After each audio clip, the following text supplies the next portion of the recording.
So guys, mimi nilikuwa nasema one thing like kwa madem, hii ni warning kwa madem.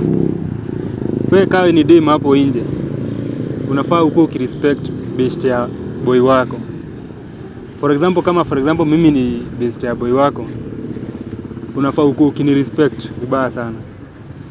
Juu mimi tu ndio msee mwenye naweza kuwa najua kama wewe ndio main ama wewe ndio side chick. Juu mimi mabest wangu wote wenye niko nao najuanga ni nani main, ni nani side chick. Unapata hao madem huanga hawatu respect. So one thing hapo nje, respect hao wasee baya sana. Juu sipo utadhani wewe ndio main but one day itakuramba. Na usikuje kuniuliza ati sijui story na boy wako nini. Hiyo story ya kuulizanga msee ati story na boy wako usiuliza. Unakuja kuniuliza kaa nani? Sasa ukianza kuniuliza ati story za boy wako, mimi na siwezi nikupatia bana. Juu sisi maboy, sisi huanga hatu gossip.